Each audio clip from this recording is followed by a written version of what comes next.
Être chrétien, c'est une violence pour dire que le monde vous réclame. Mais la vie chrétienne vous oblige de ne pas céder. Et vous vous dites, je n'ai pas de choix. Le seul choix que j'ai, malgré la souffrance, je vais vivre ma vie chrétienne. Cette façon de vivre, c'est ça l'alliance avec Dieu. On conclut une alliance pour dire, comme une femme, il y a des femmes vaillantes, hein? Je ne l'encourage pas, mais ce n'est qu'un exemple. Elle peut voir un comportement bizarre, elle se dit, non, je suis déjà engagé. Et je vais vous dire quelque chose qui va vous étonner. Je ne sais pas comment tu vas prendre ça. Il y a des femmes, elle s'est déjà mariée et elle est courtisée par un homme plus beau que son mari. Une bonne femme, qu'est-ce qu'elle peut se dire? Devine un peu. Une femme déjà mariée, après le mariage ou pendant le mariage, on la courtise, on lui fait la cour par un homme plus beau que son mari. Qu'est-ce qu'une bonne femme peut faire? Le monde vous entend. Quoique c'est vous la journaliste.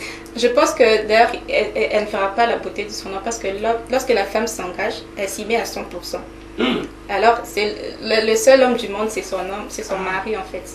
Ah. Oui, d'après moi. Et d'après la logique aussi. D'après la logique. Oui, c'est ça. C'est d'après la logique. Même si elle voit un homme plus beau que son homme. On ne cède pas. Et si aussi un homme voit une femme plus belle que sa femme. L'homme peut céder.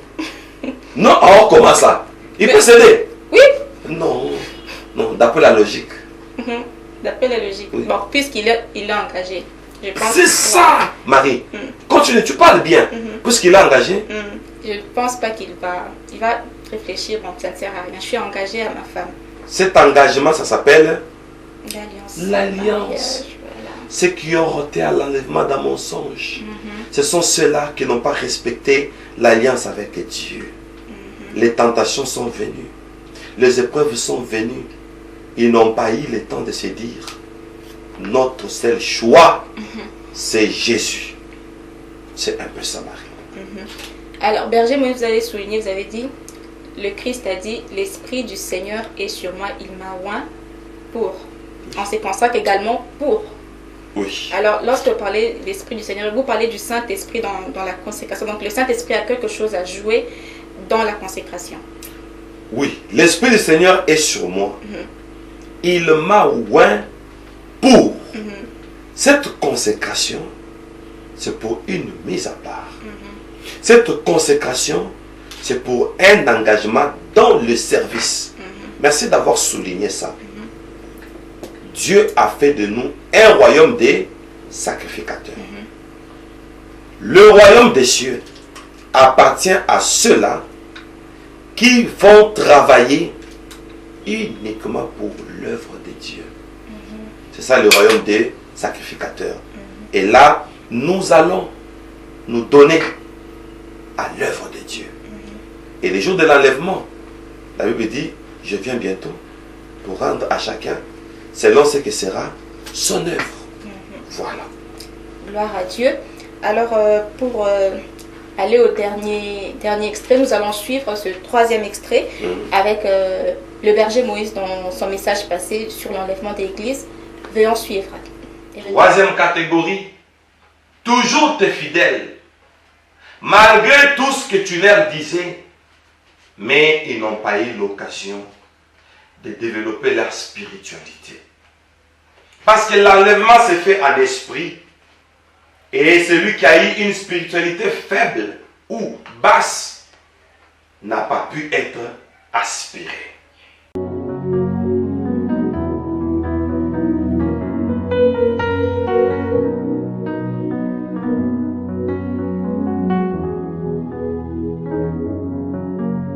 Bienvenue une fois de plus dans ce plateau. Alors je cite comme tout à l'heure le mot du dernier extrait de l'ange. Malgré tout ce que tu leur disais, ils n'ont pas eu l'occasion de développer leur spiritualité, parce que l'enlèvement se fera en esprit. Alors, berger Moïse, comment est-ce qu'à l'église, nous pouvons vous écouter, nous venons à l'église et manquer cette occasion de nous développer spirituellement? Ok.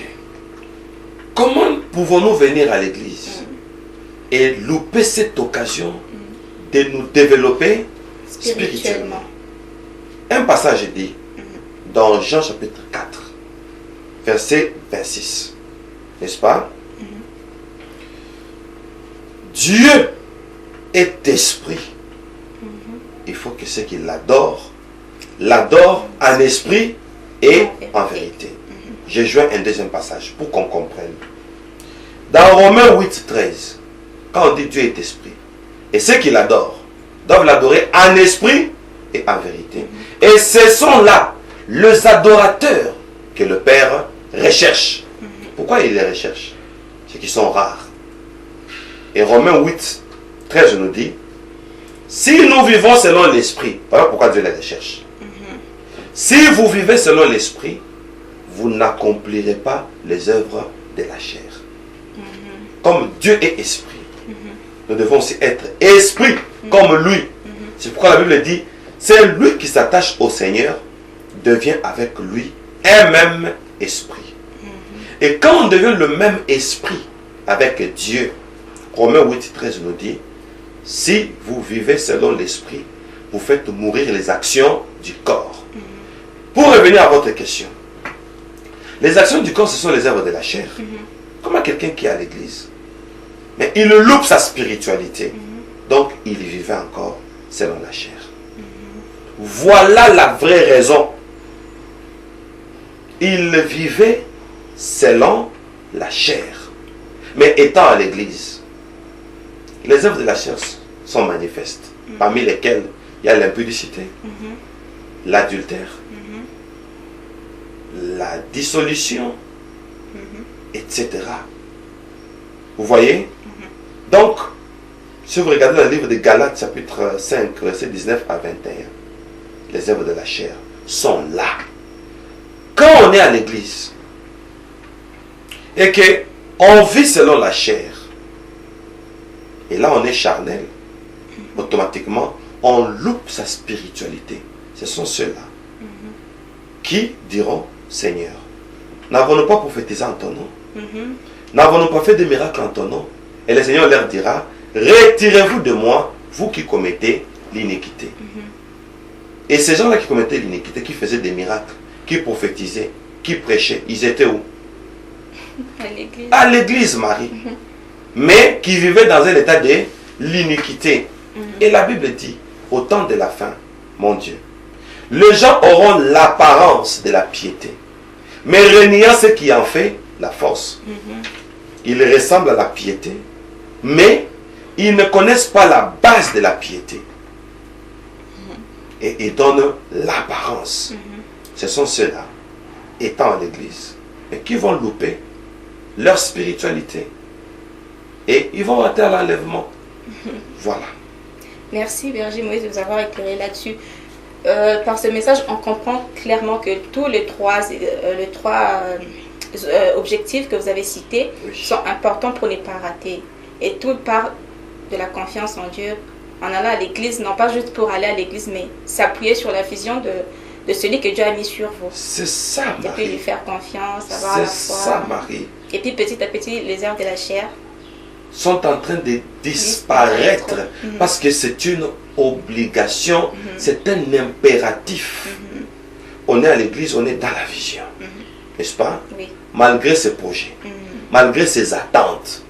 Qu'on ne fasse pas aussi de l'église comme une cité de refuge pour nos problèmes. Que l'église ne devienne pas un hôpital. Que l'église ne devienne pas le social. Où on vient pour qu'on s'occupe seulement de nos besoins. Non, non, non, non, non, non. On vient à l'église pour une vision.